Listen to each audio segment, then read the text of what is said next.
प्यारे बच्चों, BLED.in में आपका स्वागत है और मैं हूँ आपकी अपनी डॉक्टर उषा। जैसा कि हम आपको पहले बता चुके हैं कि हम आपको पढ़ा रहे हैं BLED थर्ड ईयर का जो एक सब्जेक्ट है आपका पर्यावरण अध्ययन का शिक्षा शास्त्र। ठीक है, तो इसमें हमने पहला यूनिट लिया हुआ है पर्यावरण अध्ययन की संकल्पना, और इसमें आज हम आपको पार्ट थर्ड पढ़ा रहे हैं, यानी कि 2 लेक्चर इसमें हो चुके हैं।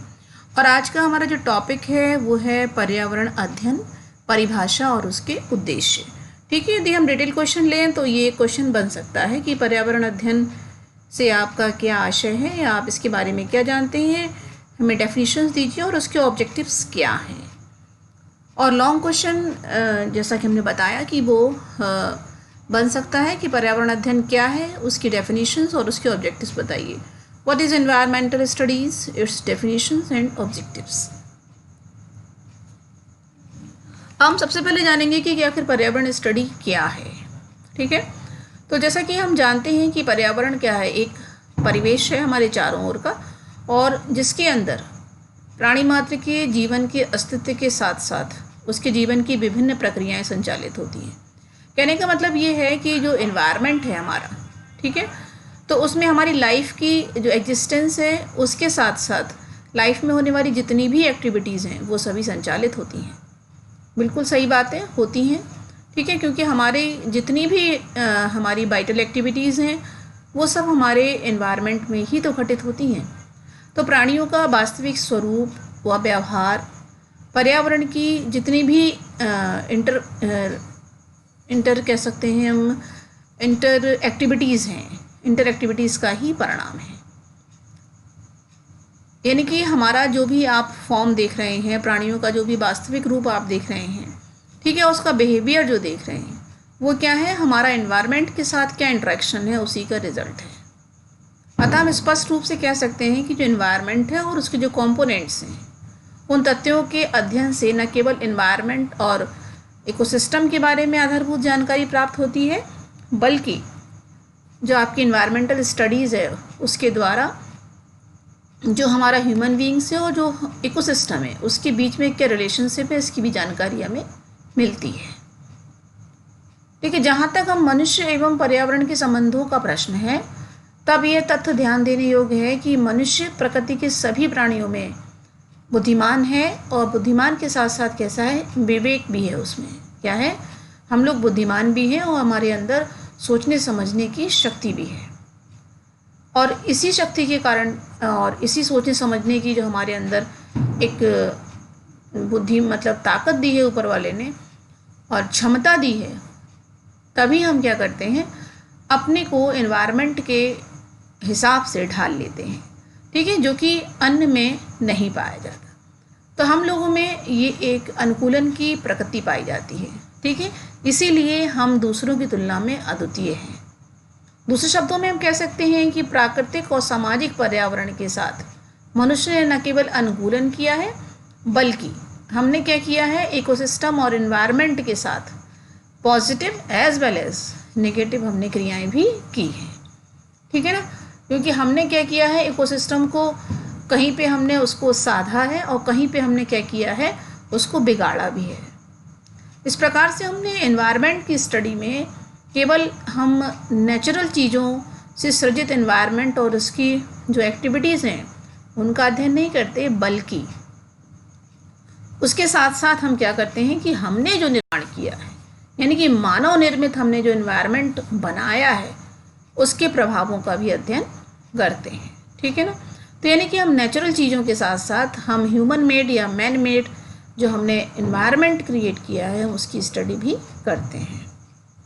अतः हम कह सकते हैं कि जो एनवायरमेंटल जो स्टडी है वो एक ऐसा सब्जेक्ट है, ऐसा विषय है कि हम कह सकते हैं कि ऐसे विषय क्षेत्र की ओर संकेत करता है जिसमें क्या है, जिसमें आपकी भौतिकी भी आएगी, सामाजिक स्टडी भी आएगी, सांस्कृतिक स्टडी भी आएगी और मनोवैज्ञानिक, यानी कि सभी प्रकार की परिस्थितियों की सम्यक जानकारी और प्राणी जगत विशेषकर मनुष्य पर उसके प्रभावों का अध्ययन करके एनवायरनमेंट को किस तरह से हम कंजर्व कर सकें, ठीक है, किस तरह से हम बचा सकें, तो इन सभी चीज़ों के बारे में आप अध्ययन करेंगे। और कौन कौन से ऐसे मेथड्स अप्लाई हम करें जिससे कि हम अपना एनवायरनमेंट को सेव कर सकें। तो इन सब चीज़ों की आप स्टडी करेंगे। अब आपका जो वैज्ञानिक ज्ञान है उसके हिसाब से उसकी एनालिसिस की हमने और उस दृष्टि से हमने जाना कि जो आपका मानवीय ज्ञान है वो 2 रूपों में विभाजित किया जा सकता है। कौन कौन से रूपों में? पहला है नेचुरल साइंस और दूसरा है सोशल एनवायरमेंटल साइंस। यानी कि अब नेचुरल साइंस में आप देखेंगे कि जो नेचुरल साइंस है उसमें आप फिजिक्स की स्टडी करेंगे, केमिस्ट्री, ज्योग्राफी, ठीक है, इन सब चीज़ें नेचुरल साइंस में आती हैं।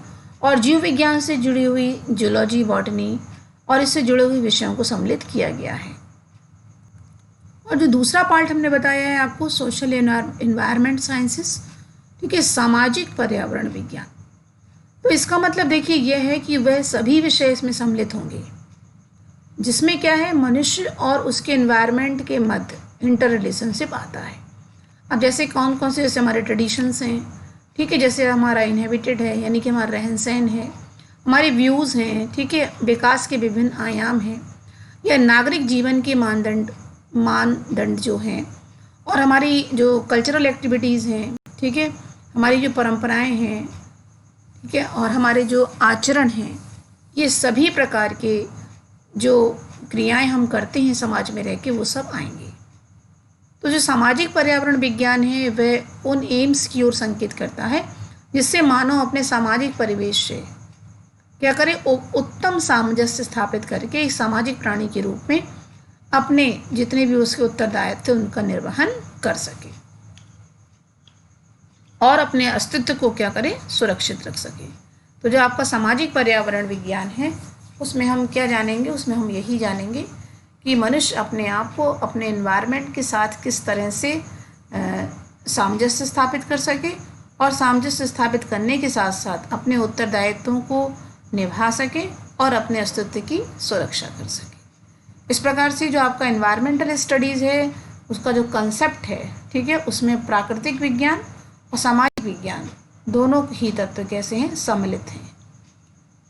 संपूर्ण प्राणी जगत विशेषकर मनुष्य के जीवन की क्रियाओं को सीधे रूप में प्रभावित करते हैं, ठीक है, यानी कि जो आपकी नेचुरल साइंसेस हैं और जो सोशल एनवायरमेंटल साइंसेस है वो दोनों ही मिलके क्या करते हैं, मनुष्य के जीवन को क्या करते हैं, इफेक्ट करते हैं।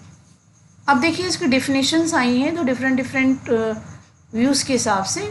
तो जैसे पर्यावरण अध्ययन जो है वो जटिल समस्याओं के समाधान के लिए पर्यावरण एवं मानव की जो इंटरक्रियाएँ हैं, ठीक है, इंटरैक्शंस हैं का एक व्यवस्थित अध्ययन है। और ये किसके द्वारा है, विकिपीडिया के द्वारा है। विकिपीडिया के द्वारा डेफिनेशन क्या है कि जो आपका एनवायरमेंटल स्टडीज़ है वो जटिल समस्याओं के समाधान के लिए एनवायरनमेंट और ह्यूमन बीइंग्स की जो आपकी जो अंतर क्रियाएँ हैं, ठीक है ना, इंटरैक्शंस हैं, उनका एक व्यवस्थित अध्ययन है। आगे हम देखेंगे राष्ट्रीय शैक्षिक अनुसंधान एवं प्रशिक्षण परिषद क्या कहता है कि एनवायरमेंटल जो स्टडीज़ हैं वो लोगों और उनके सामाजिक एवं भौतिक वातावरण के प्रति उनकी परस्पर क्रियाओं से संबंधित है।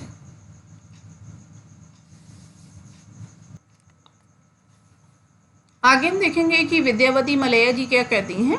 इनके अनुसार जो आपका एनवायरमेंटल स्टडीज़ है वो मनुष्य और उसके सामाजिक एवं स्वाभाविक वातावरण की प्रतिक्रियाओं से संबंधित है। यानी कि जैसा हमने पहले आपको बताया था कि जो एनवायरमेंटल स्टडीज़ है वो ह्यूमन बीइंग्स का उसके समाज से और उसके नेचुरल एनवायरनमेंट से क्या रिलेशनशिप है उसका स्टडी है।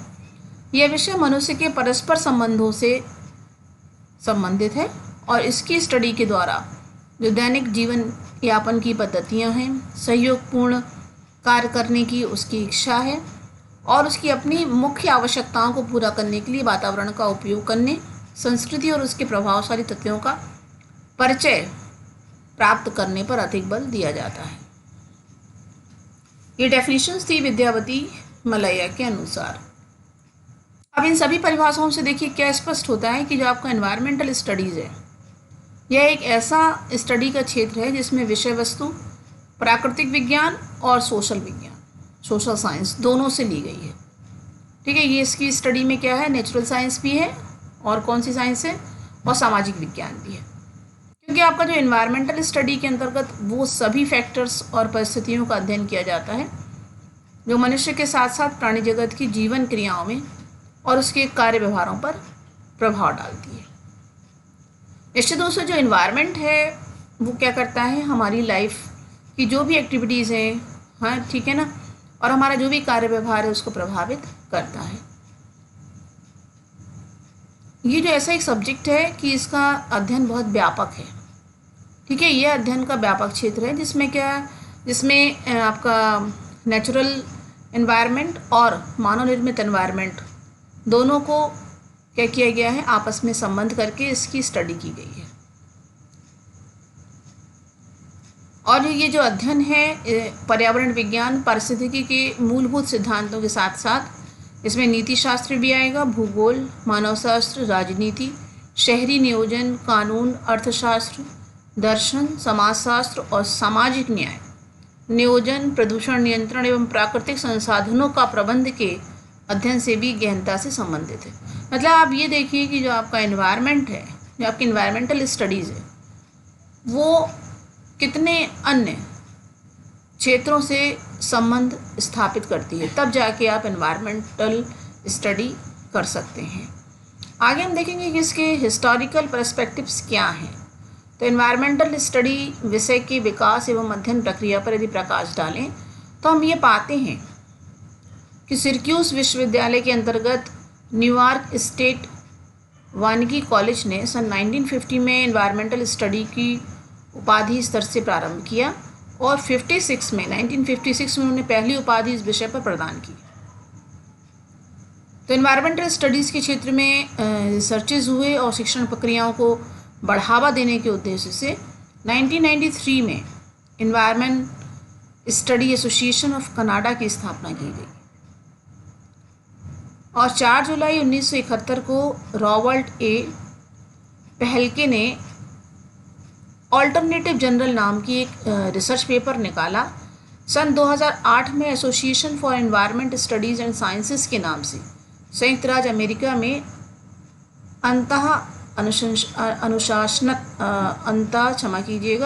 बड़ा कठिन शब्द है, अनुशासनात्मक क्षेत्र में पहली व्यावसायिक संगठन पर्यावरण अध्ययन के लिए स्थापित हुआ। सन 2010 में इस एसोसिएशन को अमेरिका की national council for science and environment ने सलाह एवं सहयोग देना प्रदान किया। इसके बाद 2011 मार्च में journal of environmental studies and sciences के नाम से एक रिसर्च पेपर का प्रकाशन हुआ और उसके बाद क्या हुआ, संयुक्त राज्य अमेरिका में अनेकों हाई स्कूल से लेकर जो कॉलेजेस स्तर तक जो स्टूडेंट्स थे उनको एनवायरनमेंट की स्टडी एक विषय के रूप में दी जाने लगी। संयुक्त राज्य अमेरिका में 500 से अधिक कॉलेजेस और एवं जो आपकी यूनिवर्सिटीज़ थी उसमें एनवायरमेंटल स्टडीज़ की उपाधियां भी दी जाने लगी। भारत में वर्तमान में राष्ट्रीय शैक्षिक अनुसंधान एवं प्रशिक्षण परिषद ने जो आपके कॉलेज लेवल पर कक्षा 1 से लेकर 12 तक एनवायरमेंटल स्टडीज़ की पाठ्यचर्या में सैद्धांतिक और प्रायोगिक दोनों ही स्तरों पर तैयारी की है। साथ ही जो आपके टीचर्स हैं उनके ट्रेनिंग कार्यक्रम के द्वारा जो भावी शिक्षकों के प्रशिक्षण हेतु प्रशिक्षण सामग्री परिषद द्वारा तैयार की गई है। यानी कि हमारे भारत देश में भी अब ये प्रोग्राम आ गया है और 1 से 12 तक के बच्चों को एनवायरमेंटल स्टडीज़ की जानकारी होना आवश्यक है। इसके साथ साथ राष्ट्रीय अध्यापक शिक्षा परिषद ने अनिवार्य रूप से सभी शिक्षकों के लिए प्रशिक्षण कार्यक्रम चलाए और पर्यावरण अध्ययन को सम्मिलित किया। हमारा जो यूजीसी है, जो विश्वविद्यालय अनुदान आयोग है नई दिल्ली द्वारा भी समस्त स्नातक पाठ्यक्रमों में अनिवार्य विषय के रूप में एनवायरमेंटल स्टडीज़ को अपनाए जाने पर विशेष बल दिया जा रहा है। इस पर मालूम भारत ही नहीं बल्कि पूरे वर्ल्ड पर, पूरे वैश्विक लेवल पर पर्यावरण अध्ययन एक प्रमुख अध्ययन क्षेत्र के रूप में उभरा है। अब हम देखेंगे कि आखिर इसके उद्देश्य क्या हैं, क्यों हमें पर्यावरण की स्टडी की आवश्यकता पड़ी। तो ऑब्जेक्टिव्स ऑफ एनवायरमेंटल स्टडीज़, ये आपका एक शॉर्ट क्वेश्चन भी हो सकता है। तो यूनेस्को ने 1971 में एनवायरमेंटल स्टडीज़ के निम्नलिखित उद्देश्य निर्धारित किए। उन्होंने बताया कि आखिर लोगों को ये आवश्यकता, लोगों में ये जागरूकता होनी चाहिए कि वो अपने पर्यावरण के प्रति जाने। ठीक है, तो पर्यावरण की समस्याओं के प्रति चेतना जागृत करना एक उसका उद्देश्य है। इसके साथ साथ पर्यावरण और इससे जुड़ी समस्याओं के बारे में भी आधारभूत ज्ञान उपलब्ध कराना इसका उद्देश्य है। पर्यावरण के बारे में स्वस्थ दृष्टिकोण का विकास करना और इसका संरक्षण और पर्यावरण के विकास के लिए हम लोगों की यानी कि जन सहभागिता के लिए जन सामान्य को अभिप्रेरित करना, क्योंकि पर्यावरण को की रक्षा करना भी तो हमारा दायित्व है, हमारा कर्तव्य है। इसलिए यह बहुत ज़रूरी है कि इसकी स्टडी मैन टू मैन हो, यानी कि हर व्यक्ति को इसकी जानकारी हो, जिससे कि हम अपने पर्यावरण को सेव कर सकें। आगे हम देखेंगे कि पर्यावरण संबंधी समस्याओं की पहचान और उन्हें हल करने के लिए व्यक्तियों को आवश्यक कौशल अर्जित करने हेतु सहायता प्रदान करना, प्रकृति के साथ साथ साम्य स्थापित करते हेतु वांछनीय बौद्धिक वातावरण का सृजन करना, क्योंकि जो प्रकृति वांट कर रही है हमें उसको क्या करना है, हमें उसको दरकिनार नहीं करना है, परंतु हमें उसका सहयोग करना है। ठीक है, तो हम प्रकृति का सहयोग तभी कर पाएंगे जब हम क्या होंगे, बौद्धिक स्तर पर मजबूत होंगे, यानी कि जो इंटेलेक्चुअल माइंडेड व्यक्ति होंगे वही क्या कर पाएंगे, वही प्रकृति को सेव कर पाएंगे और सेव कर पाएंगे। तो उपरोक्त उद्देश्यों की पूर्ति के लिए यूनेस्को के द्वारा निम्नलिखित निर्देशात्मक सिद्धांत भी प्रतिपादित किए गए। अब सिद्धांत क्या थे? सिद्धांत ये थे कि जो प्राथमिक कक्षाओं से लेकर पीजी तक पर्यावरण विषय जो है वो एक अनिवार्य होना चाहिए, और जो पर्यावरणीय शिक्षा है ये एक जो आपका ये कैसी है, पर्यावरणीय शिक्षा जो है वो आपकी वो एक डिसिप्लिन है, और उसमें क्या है कि हमें सेल्फ डिसिप्लिन्ड होना चाहिए, जिसमें जो स्टडीज़ हैं आपकी वो भौतिक, रासायनिक, जैव विज्ञान के साथ साथ पर्यावरण के सामाजिक सांस्कृतिक पक्षों पर विशेष बल दिया जाना चाहिए। साथ ही इसका जो आपका अध्ययन है उसमें जीव विज्ञान और टेक्निक के बीच में कैसा है, एक ब्रिज के रूप में दोनों का कार्य है। साथ ही इस अध्ययन क्षेत्र को जीव विज्ञान और तकनीकी के बीच में एक ब्रिज के रूप में स्थापित करके विद्यार्थियों को आधुनिक साधनों के द्वारा पर्यावरण चेतना से जागृत करना चाहिए। पर्यावरण शिक्षा को वर्तमान एवं ऐतिहासिक पर्यावरणीय संदर्भों के साथ, ऐतिहासिक घटनाओं के साथ संबंध करना चाहिए। कहने का मतलब ये है कि हमारे जितने भी हिस्टोरिकल प्लेसेस हैं, ठीक है ना, तो यदि हम अपने एनवायरनमेंट को प्योर नहीं करेंगे तो निश्चित रूप से क्या होंगे, वो इफ़ेक्टेड होंगे। जैसा कि आप भी देख रहे थे कि अभी पहले कुछ वर्षों में आ रहा था कि ताजमहल गंदा हो रहा है, ठीक है ना, उसकी वाइट मार्बल जो है वो येलोइश हो रही है। तो ये हमारे क्या है, ये हमारा जो इन्वायरमेंट है जिसको हम इम्प्योर कर रहे हैं, ठीक है, पॉल्यूटेड कर रहे हैं, तो कहीं ना कहीं हमारे जो हिस्टोरिकल प्लेसेस हैं वो कैसे हो रहे हैं, ख़राब हो रहे हैं। तो यदि हम इन्वायरमेंट के बारे में स्टडी नहीं करेंगे तो निश्चित रूप से आगे आने वाले जो परिणाम होंगे वो कैसे होंगे, घातक होंगे। आगे हम देखेंगे पर्यावरण शिक्षा के द्वारा सतत विकास की प्रक्रिया को स्पष्ट करना चाहिए, जैसे आर्थिक विकास को बिना पर्यावरणीय निम्नीकरण के द्वारा बढ़ावा देना। आगे हम देखेंगे जो पर्यावरण शिक्षा में पर्यावरणीय नियोजन हेतु अंतर्राष्ट्रीय सहयोग को बढ़ाने के उपायों को स्पष्ट किया जाना चाहिए। पर्यावरणीय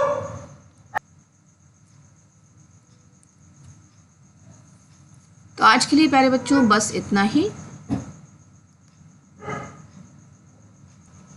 तो प्यारे बच्चों आज के लिए बस इतना ही। आपका डिटेल क्वेश्चन तैयार हो गया है, ठीक है, और आपको एज ए लेक्चर आप वीडियो को ऑन करके सुन सकते हैं। इसके साथ साथ आप कोशिश करिए कि आप इनको कहीं लिख भी लें, ठीक है। आप अपने नोट्स बनाते रहिए। नोट्स बनाने से क्या है कि आपके पास आपका नोट्स रहेगा, और यदा कदा जब भी आपको टाइम मिले तो आप अपने नोट्स को रिवाइज़ करिए, ठीक है। और हम आपको बिल्कुल सिक्वेंसली पढ़ा रहे हैं, जैसे कि आपका जो सिलेबस है वो कंप्लीट होता जाए, और हमको क्वेश्चन वाइज भी आपको पढ़ा रहे हैं। जैसे हम एज ए टेक्स्ट आपको पहले पढ़ाते थे, लेकिन अब हमें लग रहा है कि क्वेश्चन वाइज आपको पढ़ाएंगे तो आपको जल्दी समझ में आएगा, ठीक है। तो आज के लिए हमारा लेक्चर इतना ही है। आगे हम आपसे फिर मिलेंगे। तब तक के लिए हम आपको जानकारी दे दें कि हमारी फर्स्ट ईयर की BLED की इंग्लिश मीडियम की बुक्स हमारे पास आ चुकी हैं। जिन भी बच्चों को वांट हो वो अतिशीघ्र हमसे बुक्स तक ले सकते हैं। ठीक है, सेकेंड ईयर की भी इंग्लिश मीडियम की बुक्स उपलब्ध हैं। इसके साथ साथ थर्ड ईयर और फोर्थ ईयर की भी बुक्स हमारे पास Hindi as well as English में उपलब्ध हैं, जो अभी तक कहीं पर भी नहीं थी। तो आप बच्चों को ज़्यादा परेशान होने की ज़रूरत नहीं है, यहाँ वहाँ से उन्हें कि 2-2 पेज के मैटर सर्च करने की आवश्यकता नहीं है। वो सीधे सीधे बुक से स्टडी कर सकते हैं और अपने एग्ज़ामिनेशन को बहुत अच्छे मार्क्स से क्या कर सकते हैं, पास कर सकते हैं। ठीक है प्यारे बच्चों, अब हम आपको बता दें कि हमारा ईमेल एड्रेस क्या है। तो हमारा ईमेल एड्रेस है blnotes@gmail.com। आप अपनी कोई भी क्वेरी हमें मेंशन कर सकते हैं। हमारे साइट पे जाइए बुक्स के लिए bl.in पर। इसके साथ साथ हम आपको बता दें, जैसा कि हम पहले ही बता चुके हैं, कि हमारी फर्स्ट ईयर से लेकर फोर्थ ईयर तक की इंग्लिश मीडियम की बुक्स हमारे पास आ चुकी हैं और हमारे पास जो हिंदी की भी बुक्स हैं। इसके साथ साथ हम एक चीज़ आपको और बता दें कि सेकेंड ईयर और थर्ड ईयर के ऑप्शनल बुक्स भी हैं।